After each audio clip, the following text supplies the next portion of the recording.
매주 월요일 코너입니다. 종교 넘어 아하. 종교의 우를 넘어 이웃 종교에게 배우고 종교 본연의 역할에 대해 함께 고민해보는 시간인데요. 내일 모레면 추석 명절이 시작됩니다. 하지만 올해의 명절 분위기는 예년과 사뭇 다르죠. 코로나19로 인해 사상 초유의 비대면 명절이 될 것으로 보이는데요. 중요한 건 명절의 참뜻인 조상에 대한 감사와 가족 간의 화합을 잊지 않는 것이겠죠. 오늘은 유교를 대표하는 기관인 성균관 박광영 의례부장님을 연결해서 비대면 명절을 잘 보내는 방법에 대해 말씀 나눠보겠습니다. 의례부장님 나오 계시죠? 네, 반갑습니다. 예, 반갑습니다. 자, 우선 청취자분들께 유교를 대표해 인사부터 한 말씀해 주시죠. 네, 유교는 원불교, 천주교, 그리고 기독교, 불교, 천도교와 함께 우리나라 종단 협의체의 하나입니다. 고려와 조선시대 때 최고 교육기관으로 인재를 배출한 성균관이 있었는데 광복 이후에 유교 사상을 보급하고 민족 정통성을 확립하기 위해서 유교 재건을 통해서 중앙에는 성균관을 두고 지방에는 향교와 서원을 두어가지고 전통 의례와 경전교육 그리고 예절 등 인성교육을 실시하고 있는 바로 이제 종단이 유교라고 보시면 됩니다. 예. 지난주에 정부와 종교계의 첫 방역협의회 회의가 있었는데 성균 관장님께서 대표해서 참여를 해주기도 하셨죠? 네, 그렇습니다. 예. 자, 오늘 추기 석전으로 무척 바쁘셨다고 들었는데요. 오늘 오후 4시까지 석전대제가 봉행이 되었다고요. 이 석전대제란 무엇입니까? 석전이라는 것은 인류에게 큰 가르침을 주신 그 분을 성인이라 그러는데 유교에서는 공자의 공덕을 기리기 위해서 성균관과 향교에서 매년 봄과 가을에 큰 의식을 거행합니다. 이것을 우리는 석전이라고 합니다. 네. 그래서 이제 종묘 제례와 더불어서 상당히 큰 규모와 엄격한 예에 따라서 하고 있는 우리 유교에 있어서 가장 대표적인 그런 행사가 바로 이제 석전이라 보시면 됩니다. 예. 자, 말씀해 주신 대로 유교는 우리나라의 7대 종단 중 하나이기도 한데요. 코로나19로 인해 대부분의 종교 의식이 비대면으로 진행이 되고 있는데 그동안 유교 의식도 좀 영향을 많이 받았겠군요. 사실 유교도 사회적 거리두기라든지 비대면 예배 등 정부 방역 수칙을 준시하고 있습니다. 종교 의식이라고 해서 질병을 피해갈 수 없지 않습니까? 그래서 사람이 모여가지고 진행하는 것이기 때문에 조심하지 않을 수가 없고 우리 유교에서는 매년 음력 초하루하고 보름마다 성균관과 향교 대성전에서 이제 분향을 거행하고 있는데 유림들의 어떤 그런 최소한의 참석 자제를 요청하고 그리고 근무하는 직원들을 중심으로 최소한의 어떤 적은 인원으로 진행을 하고 있습니다. 예, 그렇군요.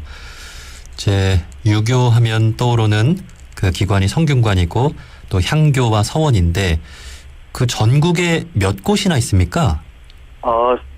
성균관은 이제 서울에 하나 중앙본부가 있고요. 그리고 향교는 지방 현재 남한에 234개가 있습니다. 네. 이렇게 향교에서도 정기적인 그런 또 의식들이 있을 텐데 비대면 그 방역 당국의 요청에 따라서 잘 준수하면서 의식을 또 진행을 했다는 말씀을 해주셨고요. 네. 자, 이번 추석은 어쩌면 온 국민의 종교 의식이라고 할 수 있는 차례마저 영향을 받게 됐습니다. 방역 당국이 고향 방문 자제를 요청하고 있기 때문인데요. 의례부장님도 이런 상황은 처음 겪으시는 거죠?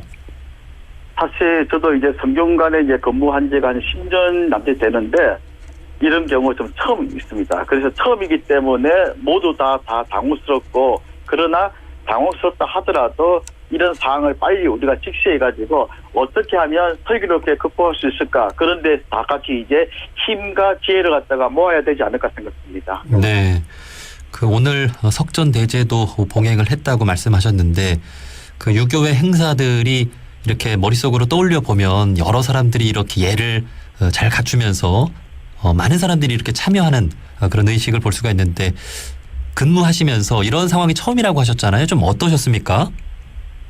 솔직히 이거 그냥 우리는 우리 종교 의식이니까 그냥 우리대로 하면 되지 않겠나라는 어떤 그런 생각도 처음에는 했었었는데 그래도 이것이 이제 사회적인 큰 문제가 되고 누군가 나 가족들도 이제 이런 그 문제가 그 병에 걸릴 수 있겠다는 어떤 그런 심각한 위기 의식이 생기니까 그러면 우리가 종교 의식을 떠나가지고 국민된 도리로서 다 같이 이제 그 정부 방침을 준수해서 개인 수칙을 잘 지키는 것이 가장 시급하다라고 판단해서 이 행사가 있을 때마다 이제 그 큰 행사는 다 취소를 하고 행사가 어떤 예배가 있을 때는 최소한 인원으로 오게끔 우리가 이제 그 식사 제공도 안 하고 지금 그렇게 했습니다. 그리고 오늘 특별 같은 경우도 정말 정부 인사도 초청하고 많은 기관단체장들 한 4,000명 정도가 오셔야 되는데 저희들이 오지 말라고 계속 당부하고 그렇게 해서 오늘 정말 그 98명이 오늘 참석해서 정말 조심스럽게 왜냐하면 실외가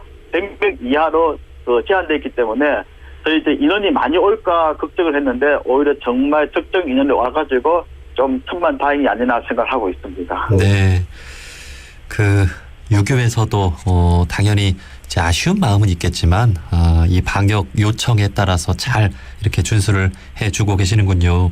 네. 자, 유교는 조선시대의 국교이기도 했고 오랜 시간 온 국민의 종교였다고도 볼 수 있는데요. 혹시 조선시대에도 전염병으로 어려움을 겪었던 적이 있을까요?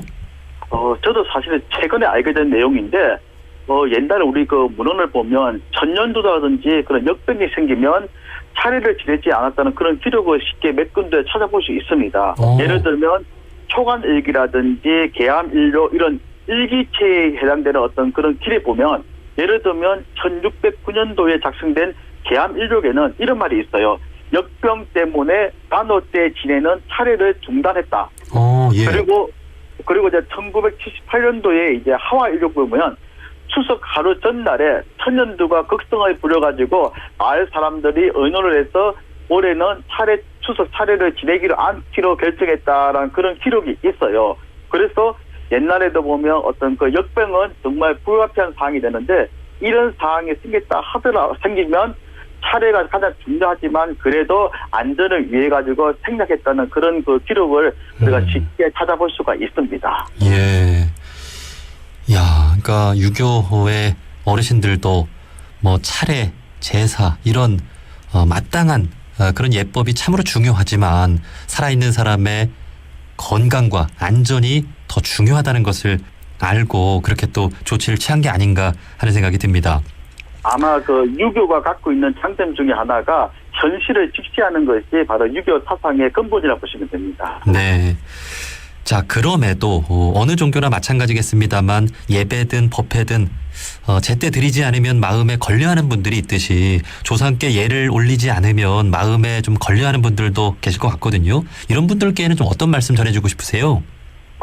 예를 갖다 갖추는 것은 마땅히 해야 될 일입니다. 하지만 주변의 상황이 불가피한 상황이 있다면 좀 더 우리는 고심을 해야 되는데 우리의 선배들도 철저하게 어떤 그 전통 관습 전통 문화를 지켜왔으나 상황에 따라 가지고 적절하게 판단했음을 우리는 알 수 있습니다. 그래서 형식에만 얽매이지 말고 그리고 일의 어떤 그런 정중과 그리고 선호를 갖다가 판단해 가지고 지금 현실에 맞는 것이 무엇인지 그리고 우리에게 가장 시급한 것이 무엇인지를 갖다가 먼저 이제 살피는 것이 가장 중요하다 생각 들고 지금 코로나19가 많이 이제 창궐하고 있으니까 불편하더라도 예방수칙을 준수하는 것이 가장 중요한 일이라고 생각합니다. 예.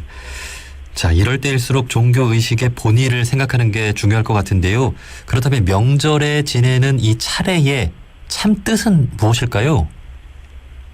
사실 차례라는 그 자체가 추석이나 설과 같은 그런 명절에 간단하게 지내는 제례가 바로 이제 차례입니다. 그래서 뭐 더 이상 차례를 간단하게 지내는 방법이 있냐 없냐 묻을 것이 아니라 차례 자체가 간단하니까 바로 이제 어떤 그 술이라든지 안주 몇 가지 그리고 과실 정도를 준비해가지고 조상님을 갖다 추모하는 그런 의식을 갖다가 하면 되는데 추석에는 시절 음식인 송편을 준비하고 그리고 설날에는 시절 음식인 떡국을 준비해가지고 여기다가 술 그리고 햇과실 아니면 과일 종류 이런 것을 갖다 간단하게 음식을 준비하는 것이 올바른 그 차례 문화라고 보시면 될 것 같습니다. 예.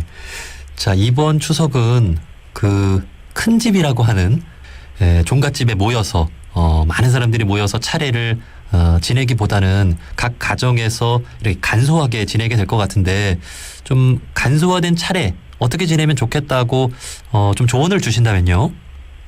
원래 차례는 이제 집안 다 가족들이 모여가지고 지내는 것이 바른 예법이라 보시면 되고, 그러나 가족들이 모이지 않고 각 가정마다 차례상을 준비하는 것은 올바른 예법이라 볼 수 없습니다. 그럴 바에는 차라리 차례 음식을 준비하지 마시고, 그 차례를 지내는 보통 큰 집에서 지내는 그 시간에 맞춰가지고 그 방향을 바라보면서 마음으로 이제 그리워하는 어떤 추모하는 어떤 그 마음을 갖는 것이 좋지.